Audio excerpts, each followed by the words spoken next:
Já em Jerusalém, então, os discípulos começaram a apresentar as maravilhas que Deus permitiu que eles realizassem por onde passaram.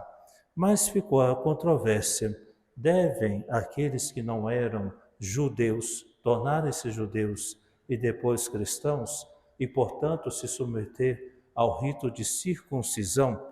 Então, na Assembleia, foi louvada a graça de Deus, o Espírito Santo que realiza grandes maravilhas. É importante que também, em nossas reuniões, nas nossas relações, não só pensarmos nos aspectos conflitivos, mas recordar o que Deus realiza, o bem que Deus realizou nos trabalhos, nos encontros, nas coisas que realizamos.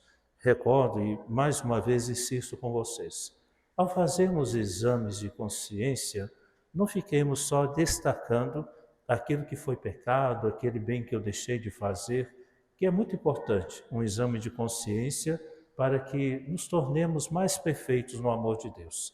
Mas começar a considerar como exame de consciência a ação de graças. Dou-te graças, Senhor, porque o Senhor me permitiu fazer isto, me concedeu aquilo, me ofereceu mais um dia, daquele café que tomei com meus amigos, dá graças a Deus. E assim então a nossa vida vai se enriquecendo no exame que possa alcançar o bem que Deus nos deu e concorremos para que acontecesse, e ao mesmo tempo olhar para aquilo que de fato não foi de Deus. Intervém Paulo e Barnabé, depois que eles terminam, intervém São Tiago, menor, que é o primo de Jesus e o chefe da igreja de Jerusalém. Ele faz moderações, dizendo assim que tudo bem, vamos deixar de importunar os pagãos. Ele ainda faz destaques importantes sobre a questão de alimentação, mas que depois, ao decorrer da igreja primitiva e ao decorrer da igreja, não mantivemos isto. Só para percebermos então que a compreensão da palavra de Deus também é muito dinâmica. Então aqui vemos que naquele tempo se destacou esses limites, mas depois a igreja mesmo aprendeu, sob a luz do Espírito Santo, que poderíamos fazer muitos outros caminhos diferentes, e assim nós vemos que esse concílio de Jerusalém se tornou um momento frutífero de encontro, de unidade, de corações que começaram a caminhar juntos segundo a vontade de Deus. Jesus no Evangelho: como o Pai me amou, assim eu vos amei. É importante, então, que também descobramos como que eu sou amado. Quando a gente considera isso, como fui amado pelos meus pais, como sou amado pelos meus amigos, como sou amado pelas pessoas que me cercam, a gente deve ter uma proporcionalidade ou mesmo ser abundante. Então, quando uma pessoa se sabe amada, ela ama. Às vezes a gente corre o risco de desconsiderar ou esquecer que somos e fomos muito amados. E às vezes a gente não ama. E quantas pessoas por aí não viveram este amor? E que a gente então tem que ajudá-las, amando-as, dando sinais de ternura. Há pessoas que, infelizmente, ou foram abandonados, esquecidos pelos amores paternais do pai e da mãe, ao longo da vida viveram coisas trágicas, quantos sofrimentos. E às vezes pessoas rudes e duras é porque não experimentaram um amor que os pudesse fazer conviver também amorosamente com os outros. Por isso então, que Jesus disse: eu sou amado pelo Pai, e assim eu vos amo. Que também nós possamos pensar nisso, amados por Deus, amados pelos amigos, pelos nossos parentes, amarmos. E se sentimos que isso falhou em nossa vida, vamos saber que somos amados por Deus. Como diz bem Isaías: pode uma mãe se esquecer de seus filhos? Não. Mas se existir tal mulher, Deus não se esquecerá dos seus filhos. Ou seja, somos sempre amados pelo Senhor. Jesus depois fala sobre manter-se nos mandamentos.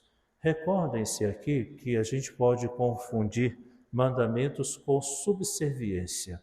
Deus manda e eu faço, pronto, acabou.